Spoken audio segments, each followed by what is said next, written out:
Bismillahirrahmanirrahim. Assalamualaikum warahmatullahi wabarakatuh. Hamdan wa syukran lillah, wassalatu wassalamu ala rasulillah wa ala alihi wa sahbihi wa mawalah. Ashhadu an la ilaha illallah wahdahu la syarikalah wa ashhadu anna Muhammadan abduhu wa rasuluh alladzi la nabiyya ba'dah. Allahumma rabbi shrah li sadri wa yassir li amri wahlul 'uqdatam min lisani yafqahu qawli ya fattahu ya alim. Ayyuhal hadhirun ittaqullah haqqa tuqatihi wa la tamutunna illa wa antum muslimun. Hadirin hadirat sidang kuliah subuh yang saya hormati dan insya Allah Allah muliakan. Tak henti-hentinya puji beserta syukur marilah kita sama-sama panjatkan kehadirat Allah Subhanahu wa Ta'ala, bahwasannya di pagi hari yang sangat berbahagia ini kita semuanya masih diberikan ribuan bahkan jutaan kenikmatan oleh Allah Subhanahu wa Ta'ala, sehingga kita semuanya masih bisa melaksanakan salah satu tugas dan kewajiban kita, yaitu melangkahkan kaki kita dari rumah ke Masjid At-Ta'awun ini dalam rangka sholat subuh berjamaah sekaligus disambung dengan kuliah subuh, majelis taklim kuliah subuh. Mudah-mudahan bapak-bapak dan ibu-ibu semuanya diberikan kesehatan oleh Allah Subhanahu wa Ta'ala, nikmat panjang umur dan juga tetap istiqomah dalam iman dan takwa kepada Allah Subhanahu wa Ta'ala. Selanjutnya sholawat teriring salam semoga selamanya tercurah limpahkan kepada junjungan kita baginda Nabi besar Muhammad sallallahu alaihi wasallam, termasuk keluarga, para sahabat, para tabi'in, sampai dengan kepada kita semuanya yang insya Allah kita semuanya sebagai umat yang diaku oleh baginda Rasulullah sallallahu alaihi wasallam. Bapak-bapak dan juga ibu-ibu yang saya hormati dan Allah muliakan, tema untuk pagi hari ini adalah siapa yang ingin hatinya tenang, siapa yang ingin hatinya senang, siapa yang ingin hatinya bahagia. Bapak dan Ibu, saya yakin seyakin-yakinnya jika itu manusia normal, jika itu manusia yang tidak ngagiclek,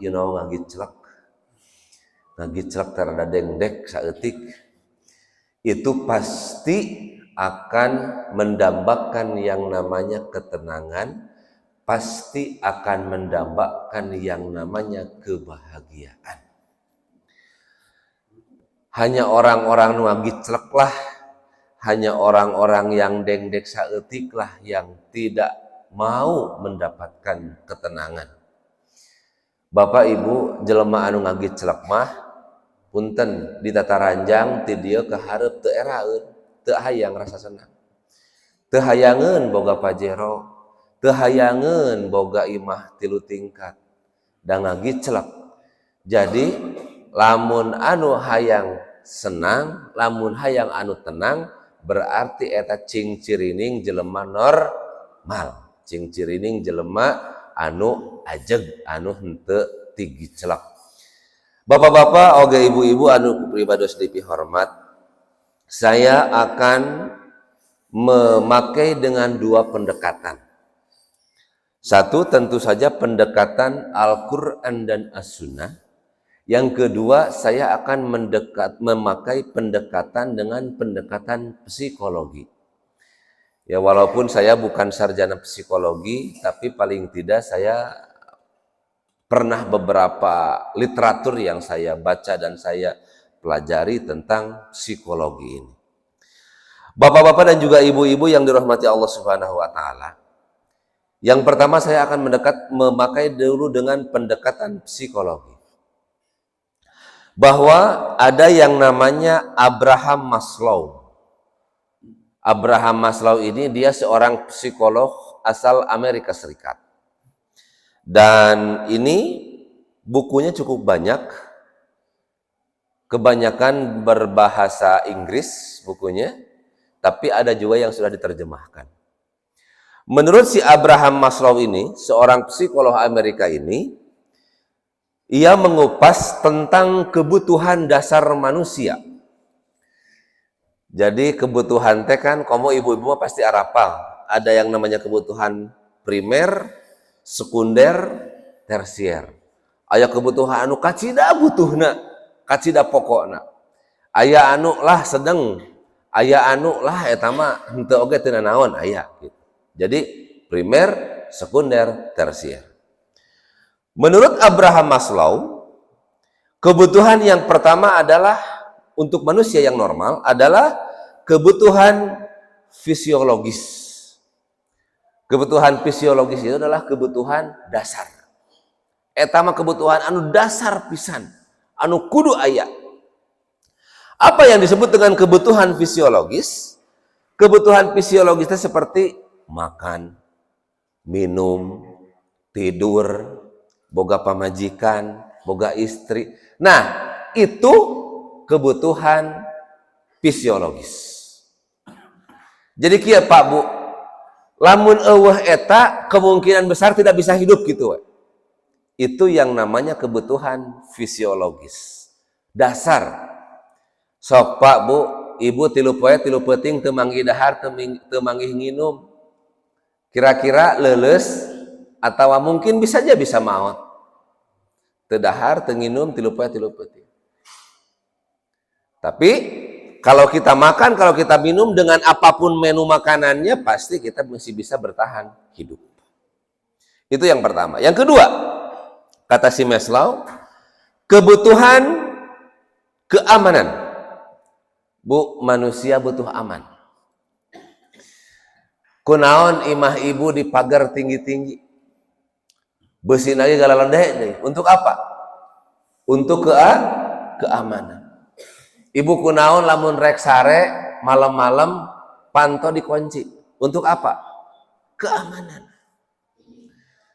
Bahkan anu laloba duit mah kunaon sampai ka nyewa satpam, mayar satpam. Supaya naon? Supaya aman. Hayang aman.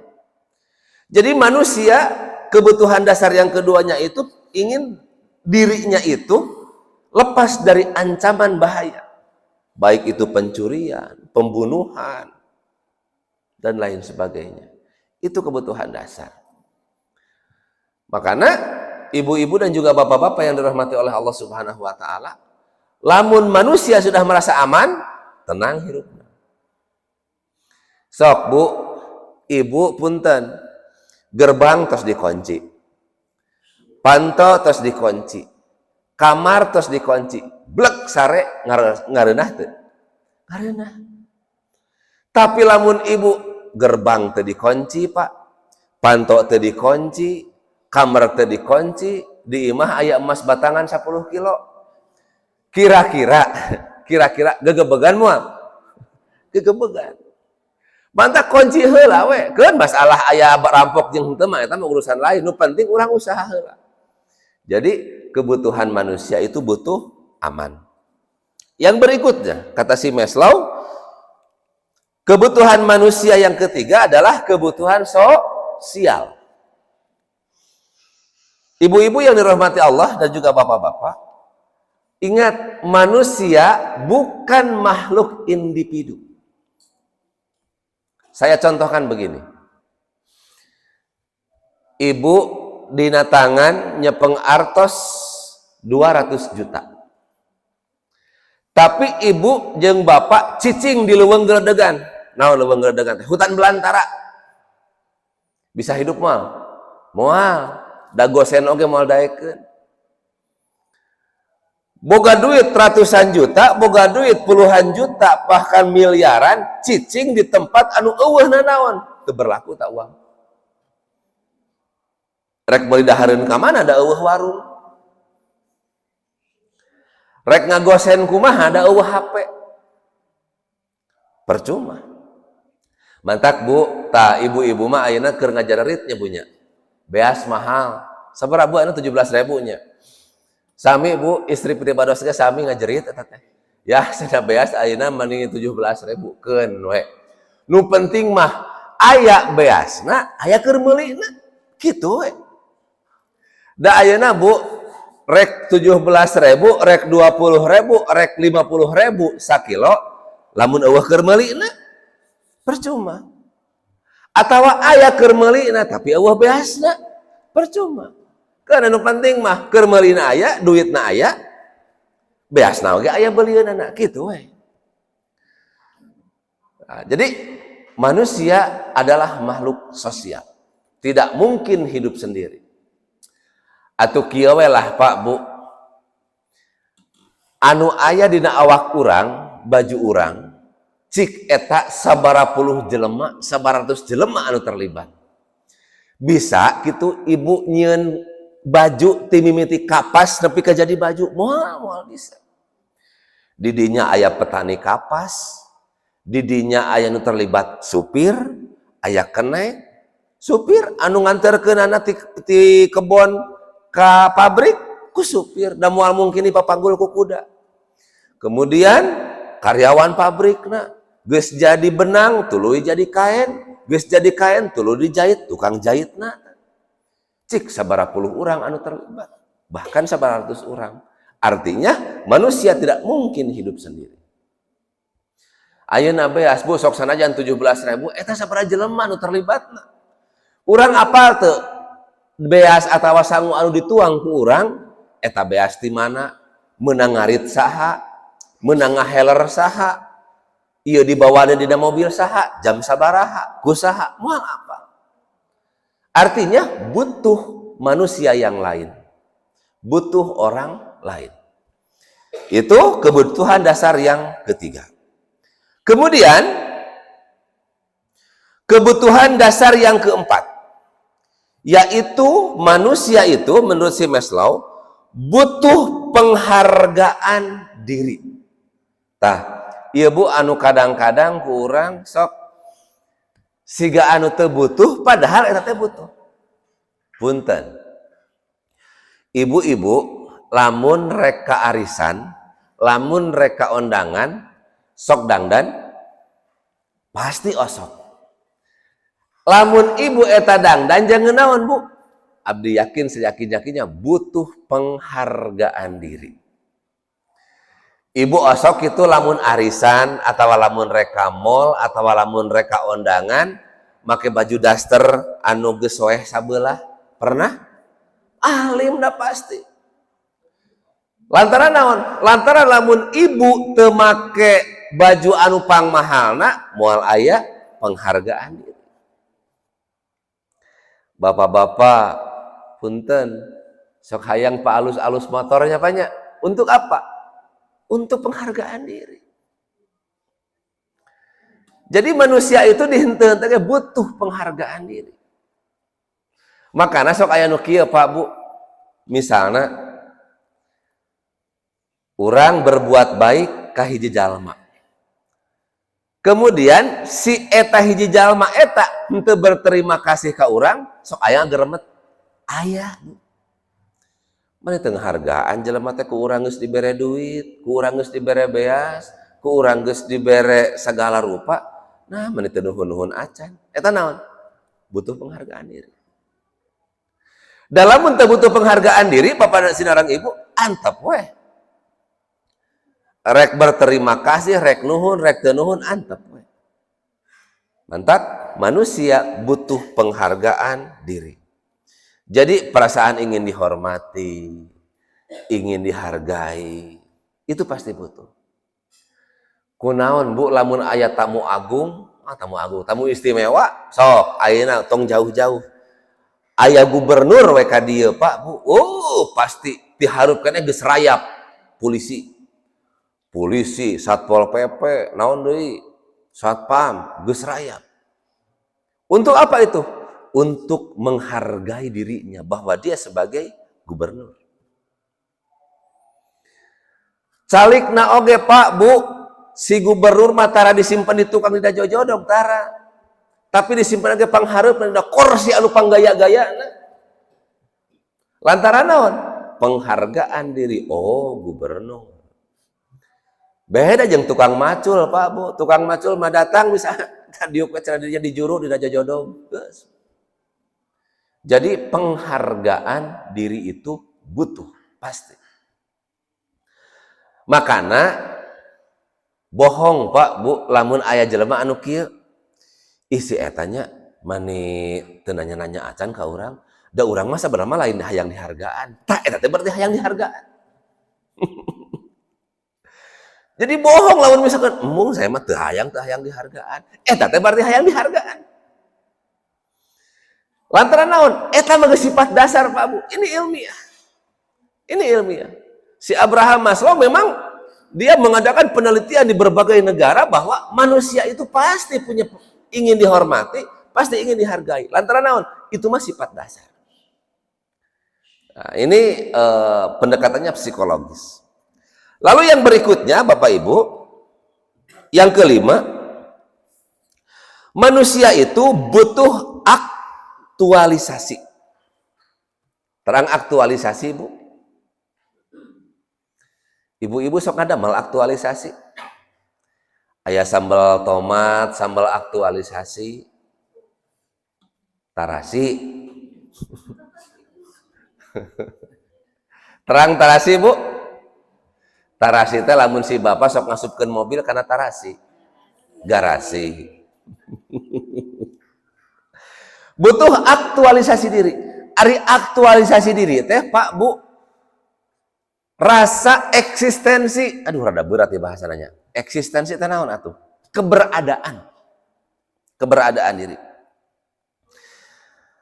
Jadi manusia itu kebutuhan dasarnya ingin aktualisasinya terakui oleh orang lain. Aktualisasi teh karya atau kemampuan itu aktualisasi yang sudah dilakukan. Dan ini bentuk nyata yang mencerminkan keinginan atas potensi dirinya. Ibu anu sorakna alus sawantena sae Bu. Biasana lamun ka tempat undangan terus aya organ tunggal sok getek hayang naik ke panggung. Getek. Itu apa Bu? Itu ingin mengeluarkan aktualisasi dirinya. Tapi lamun anu sawantena kirang sae eta meusing ditatarik ogenan geus disambat-sambat eta ku artis. Bapak Ibu mangga kapayun, mangga naik ka panggung. Mumul da alim. Tapi lamun anu sawantena sae teu diondang ogenan langsung ke MC-na. Pak, lagunya naon? Malam pertama. Pasti eta teh Bu. Lantaran naon? Lantaran suarana sae. Kenapa lantaran suarana sae? Lantaran dia ingin mengaktualisasikan dirinya. Berikutnya, seorang guru cara mengaktualisasikan dirinya apa? Mengajar. Seorang atlet, anggaplah atlet voli misalnya, dia mengaktualisasikan dirinya dengan main voli. Bapak-bapak mengaktualisasikan dirinya dengan kerja misalnya. Berkarya, berdagang, bertani, dan lain sebagainya. Itu mengaktualisasikan diri kan. Mengaktualisasikan diri. Artinya, apapun potensi yang ada dalam diri kita, itu kita keluarkan. Itu namanya aktualisasi diri. Nah, ini menurut si Abraham Maslow. Seorang psikologi asal Amerika Serikat, bahwa kebutuhan dasar manusia ada 6 yang tadi saya sebutkan. Bapak-bapak dan juga ibu-ibu, mari kita masuk ke pendekatan agama atau pendekatan Quran dan hadis. Bahwa dari bawah dulu kita melaksanakan ataupun menggali tentang ada 4 dimensi. Aduh, rada berat ya bahasanya. Naon aya dimensi Bu? Dimensi teh naon atunya? Bidang. Lain bidang atuh namanya. Nya eta lah pokokna nama. 4 dimensi yang mempengaruhi kejiwaan dan juga kesenangan seseorang. 1. Ada yang namanya dimensi fisik. Bu, Pak, manusia kan ada 2. Maksudnya terdiri dari 2. Ada fisik, ada psikis. Ada jasmani dan ada rohani. Jasmani na aya tapi rohani na teu aya disebutna mayit. Rohna aya tapi jasmani na teu aya disebut hantu, uka-uka. Sok ibu lamun ningali uka-uka aya teu jasmani na teu aya. Rohani na we kitu ting geleber gitu. Make beungkeut tilu gitu. Nah eta uka-uka. Jadi manusia terdiri dari 1 dimensi fisik. Yang kedua, dimensi psikologis. Nah, di dia psikologis mah Bu. Dina dada. Lantaran menyangkut dengan perasaan.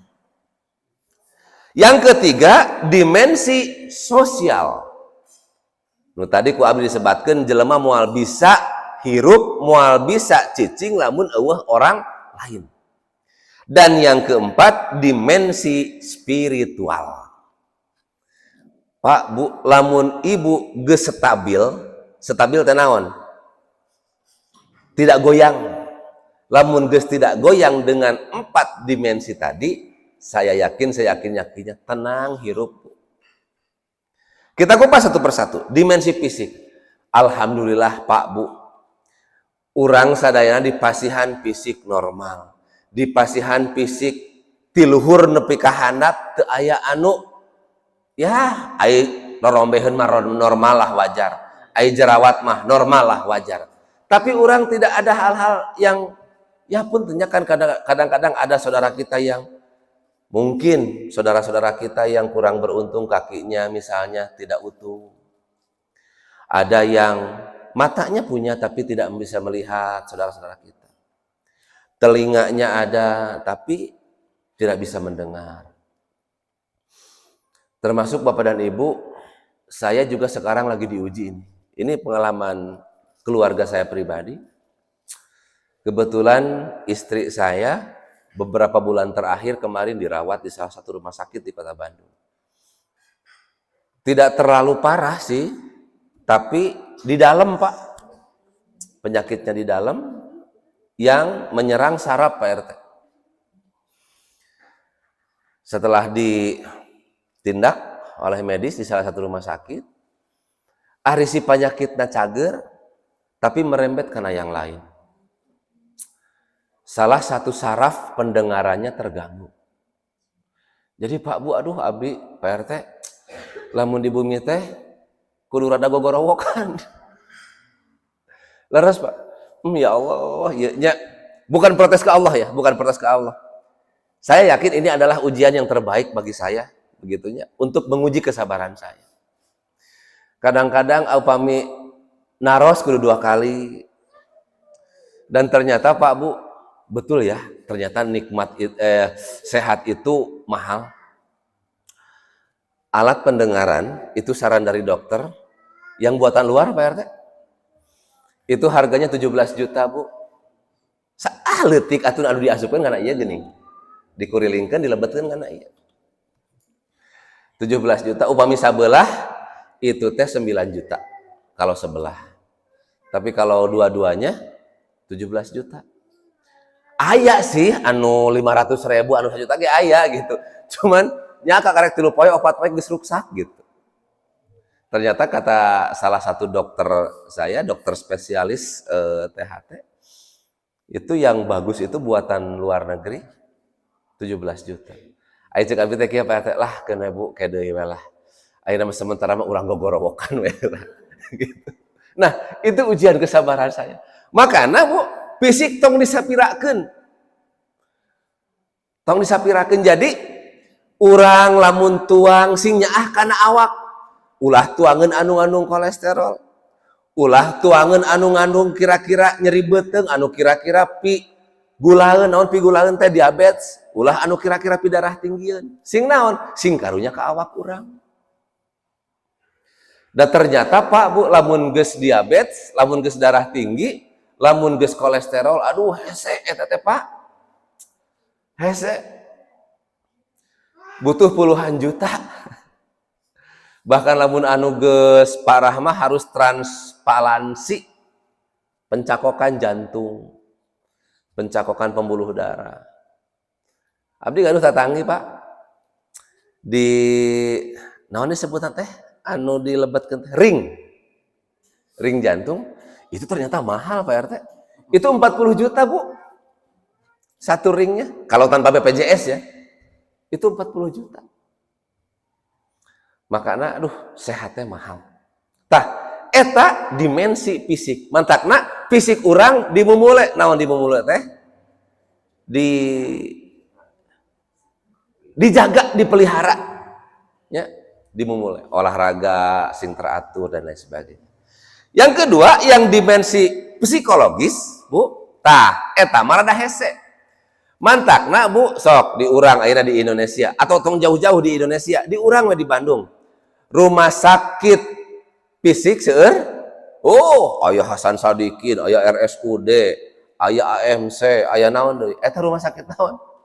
Rumah sakit fisik. Tapi rumah sakit psikis asa jarang. Jeung dokterna oge jarang deui. Ari eta Pak cenah di Jalan Riau nomor 11 eta mah lain rumah sakit psikis. Eta mah rumah sakit jiwa. Tukang ieu anu sok jelema galero geus kadarinya teh. Gitu jelema anu kurang saeutik. Beda Bu, gelo jeung boga penyakit psikis. Beda. Beda. Ulah disarwakeun. Gitu. Jadi penyakit psikologi mah, penyakit psikis mah di dieu Bu dina hate. Kusaha cageurna ku diri sorangan. Ingat Bu, penyakit hate kusaha cageurna ku diri sorangan, lain ku batur. Yang ketiga, dimensi sosial. Tadi ku Abi tos disebatkeun bahwa manusia butuh orang lain. Tidak mungkin manusia bisa hidup sendirian dimanapun itu. Dan yang keempat, nah ini Pak, yang bisa menyembuhkan hati kita adalah dimensi spiritual. Pak Bu, Allah Subhanahu wa Ta'ala memberikan resep kepada kita bahwasanya kalau ingin hati tenang, kalau ingin hati bahagia, kalau ingin hati kita santai gitu, henteu geresak-gerusuk, naon kuncina? Zikir. Zikir teh naon? Mengingat Allah. Ala bidzikrillahi tatmainul qulub. Hanya dengan zikirlah hati kita bisa menjadi tenang. Sok Bu, aya memang secara psikologis untuk menurunkan tensi psikologis yang terguncang dengan cara misalnya mendengarkan musik, ada memang. Tapi musik wes selesai, geus. Dimensi dimensi spiritual nate, dimensi anu aya dina hatena nate naik deui. Bisa dengan cara makana kieu Bu. Sok aya anu salah kaprah Pak RT nya. Anu gering fisik, anu stres, lompat ke diskotik, lompat ke mana deui? Klub malam, lompat ke karaoke, lompat ke bar.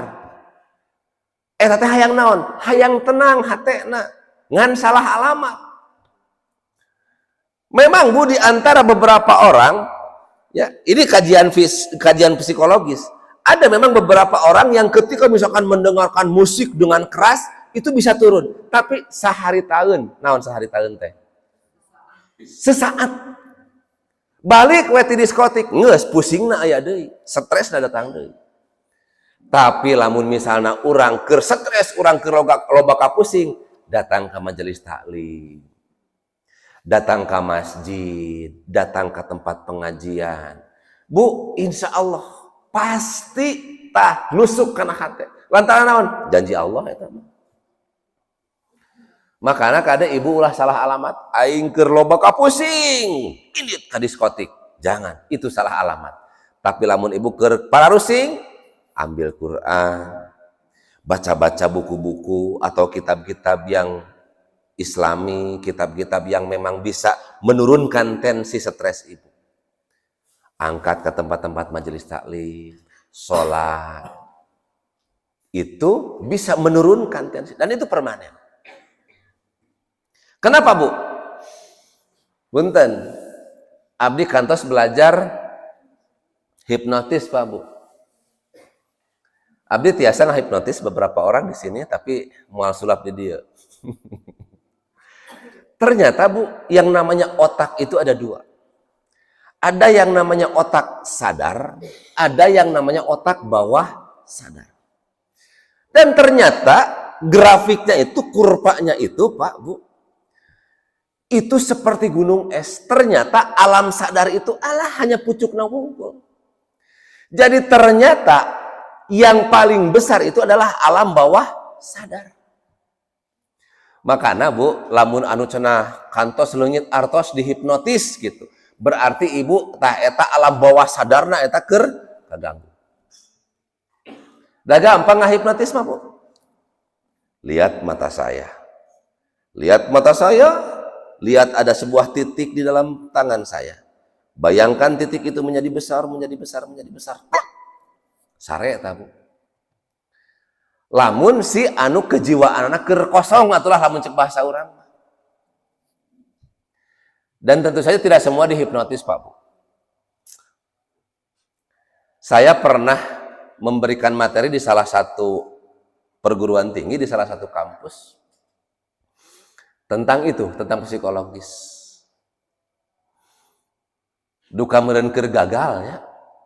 Eta di antara ayalah sekitar 200 orang mahasiswa. Kan kieu, Bu. Biasanya itu dari sekian ratus itu sok aya hiji wae mah anu bisa dihipnotis. Dan ternyata Pak RT gagal itu saya. Hiji acan, Bu, anu ka hipnotis gitu. Karena kelihatan orang yang bisa dihipnotis itu kelihatan. Ya, kelihatan dari tatapan matanya, kemudian dari gayanya itu kelihatan. Ya. Nah, jadi sekali lagi jangan pernah salah alamat. Sok ibu ngaji, ibu baca Quran, baca buku, baca kitab, baca naon wae, insya Allah kapusing lagi. Jadi dimensi spiritual harus wajib eta mah harus ada. Bu, kunaon jalma aya beberapa nyabunya anu orang-orang lamun kita sebut mah orang-orang yang bukan orang biasa gitu. Dia berakhir hidupnya itu dengan cara tragis. Kita sebut saja Adolf Hitler. Tahun berapa, Bu? 1945. Kenapa meninggalnya, Bu? Dia menembakkan senjatanya ke kepalanya. Yes! Bunuh diri. Padahal terlepas dia kejam atau tidak ya. Cuman kita lihat sisi yang lainnya. Adolf Hitler pada waktu itu dia seorang yang terkenal. Ternyata matinya bunuh diri. Meninggalnya secara tragis. Kemudian Getulio Vargas 1954, orang Brazil. Meninggalnya sama, bunuh diri. Padahal dia seorang miliarder, loba duit. Kurang kumaha. Kemudian si Mehmet, dia orang Albania. Pada tahun 1981, dia menabrakkan dirinya ke kendaraan atau ke mobil. Mati. Padahal dia juga seorang miliarder. Artinya apa, Bu? Artinya kesenangan teh bukan kuloba duit. Oh, Ustadz, berarti kesenangan teh kudu nu tenar. Keun teu boga duit oge nu penting tenar. Ah, ceuk saha, bohong. Geuning eta si Maria Marlia Hardi. Tahu Marlia Hardi? Mungkin bapak-bapak yang kelahiran 70-an tahu Maria Hardi. Ya. Artis, seorang artis terkenal. Meninggalnya bunuh diri. Terus yang terbaru siapa? Yang terkenal? Michael Jackson. Si Michael Jackson kurang kumaha tenarna, Bu. Lain hanya Amerika Serikat, lain hanya Eropa anu apal. Indonesia ge ararapal saha si Michael Jackson. Artinya orang apa? Orang tenar. Meninggalnya bunuh diri. Walaupun masih kontroversi ya, tapi yang jelas dia bunuh diri. Kemudian si Jiah Khan, seorang artis Hollywood. Pada tahun 2013, artis Hollywood. Lamun artis geus ka Hollywood, geus ka Bollywood, berarti geus papan atas. Sama mati bunuh diri. Jadi ketenangan itu bukan ku loba duit, bukan ku tenar, bukan ku popularitas, bukan. Tapi tenang ku hate. Lamun urang hate geus tenang, lamun urang sering baca Quran, lamun urang sering sujud, sering ngajerit ka Allah Subhanahu wa taala, insyaallah tenang. Sok sanajan dahar jeung paria angger we pait. Sok sanajan dahar jeung cengek angger we lada. Bu Ibu, maksud saya ketika kita di luar ekspektasi, naon ekspektasi teh? Harapan. Maka kalau kita menggantungkan diri hanya kepada Allah Subhanahu wa taala, tenang, Bu. Sok abdi yakin seyakin-yakinnya, ibu meureun ieu mah meureun, sangkaan abdi mudah-mudahan salah. Meureun, ibu-ibu teh kan baheula hayang meureun boga salaki teh siga si Rafli Ahmad. Siga si naon deui nya. Hayang siga artis Kasep, Jangkung, loba duit. Hayang kan, Bu? Abdi oge baheula mah Bu, baheula nya keur can kawin, kahayang mah boga pamajikan teh ya minimal atulah siga mirip-mirip Agnes Monica gitu. Kahayang ieu mah kahayang. Atau minimal ya cinta miat manegara lah gitu. Tapi dah cek Allah teh geus kuduna lain kasih Agnes Monica, lain anu mirip cinta miat manegara lain. Akhirnya mah jeung babaturan kuliah we. Keun malah rada manis saeutik mah gitu, tidak terlalu putih.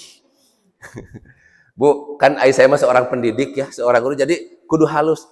Lamun pamajikan hideung, ulah nyebut hideung, tidak terlalu putih. Padahal eta-eta keneh. Lamun pamajikan pendek, tidak terlalu tinggi. Bu, kasih bapak, ibunya lamun bade manggil kasih bapak, ulah nyebut si beke, ulah nyebut si naon anu jelema leutik teh, Pak? Boncel. Ulah. Wahai kakanda yang tidak terlalu tinggi.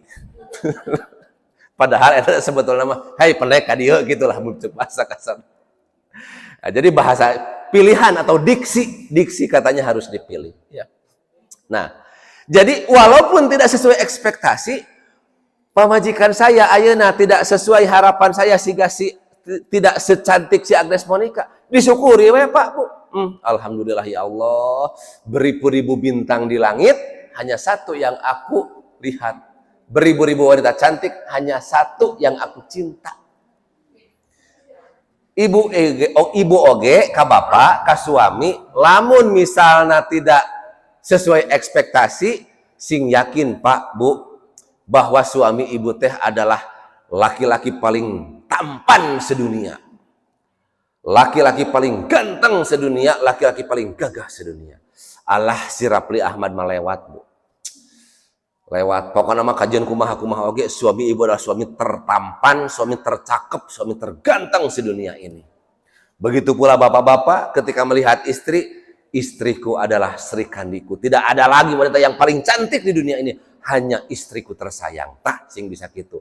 Lamun geus kitu, tenang takana hate Bu, moal mikiran si Agnes, moal mikiran cinta miat manegara, moal mikiran cut keukeu, nu karena itu mah lewat. Tenang kana hate teh. Yang berikutnya, kahade ya ukuran duniawi, Bu. Tong ningali kaluhur. Urang boga motor, tatangga boga mobil. Aduh.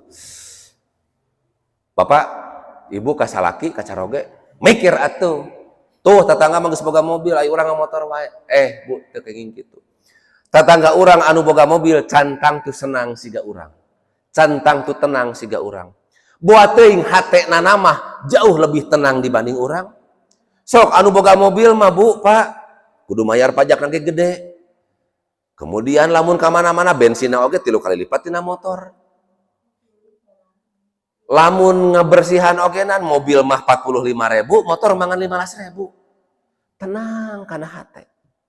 Lamun ka ondangan, lamun anu boga mobil mah neangan parkir ge hese, tapi lamun make motor mah sok bebaskeun, gigi rentong sampah ge jadi. Tenang kana hate. Omat tong ditingali dari sisi lahiriah. Bapak cik atuh gawe teh kieu-kieu we tuh tingali tetangga urang mah imah geus 10 tingkat, nah urang can 2 tingkat acan. Kahade Bu. Buat teuing ketenangan mah leuwih ngeunah ti urang. Anu 10 tingkat mah kumaha lamun aya lini, aya gempa, rieg. Hatena teh wah maot ayeuna. Tapi lamun imahna anu satingkat, anteng we sok sanajan aya gempa 6,5 skala Richter oge. Lantaran naon? Anteng hatena tenang. Tah, jadi omat kahade bungkus duniawi, aksesoris duniawi tidak menjamin ketenangan. Tidak menjamin kebahagiaan. Eta geuning buktina artis-artis loba nu cerai. Padahal awewena geulis, lalakina kasep. Artinya apa? Kegantengan, kecantikan tidak menjamin bahagia. Karena apa? Karena bahagia adanya di dalam hati. Yang terakhir, bapak-bapak dan juga ibu-ibu yang dirahmati oleh Allah Subhanahu wa taala, bahwa kunci untuk supaya kita hati tenang, yang pertama sabar, yang kedua pemaaf. Tahu pemaaf, Bu? Tukang ngahampura. Dan yang ketiga adalah lapang dada, dan yang keempat adalah bisa mengelola stres. Sabar itu Ibu nanti bisa dilihat di dalam Quran surat Al-Baqarah surat kedua ayat 153. Bahwa hanya dengan sabar hati kita bisa tenang, hati kita bisa nyaman. Yang kedua, pemaaf. Dan ini ada dalam Quran Asy-Syu'ara ya. Surat Asy-Syu'ara ayat 40, bahwa kalau kita ingin tenang, bahwa kalau kita ingin bahagia, itu kuncinya Ibu harus jadi pemaaf. Tukang ngahampura ka batur. Yang ketiga, lapang dada. Itu ada di dalam Quran surat 6 ya, surat ke-6 ayat 125. Dan yang keempat, Ibu bisa mengelola stres, bisa mengelola psikologis. Lamun misalnya empat-empatnya itu sudah Ibu kuasai, saya yakinnya apapun kondisi kehidupan Bapak dan Ibu pasti akan tenang, pasti akan bahagia, pasti akan terhindar dari segala ancaman, bahaya, dan juga gangguan-gangguan yang bisa mengganggu hati kita menjadi tidak tenang, menjadi galau. Dan insya Allah ketika empat itu sudah Ibu kuasai dan juga Bapak kuasai, maka saya yakinnya kita akan senang, akan bahagia, akan tenang, dan kita akan bisa ibadah kepada Allah Subhanahu wa taala dengan khusyuk, dengan tawadu, dan juga dengan penuh penghayatan. Bapak dan Ibu, itu saja yang dapat saya sampaikan. Mudah-mudahan ada guna dan manfaatnya. Yang benar itu mutlak dari Allah Subhanahu wa taala, dan yang salah itu mutlak daripada kehilafan saya selaku manusia biasa tentunya. Mohon maaf saya memakai dua pendekatan. Jadi ada pendekatan psikologi dan pendekatan Al-Quran dan juga As-Sunnah atau pendekatan agama. Itu saja Bapak dan Ibu. Ada sesi pertanyaan Bapak? Atau ada? Mangga ya.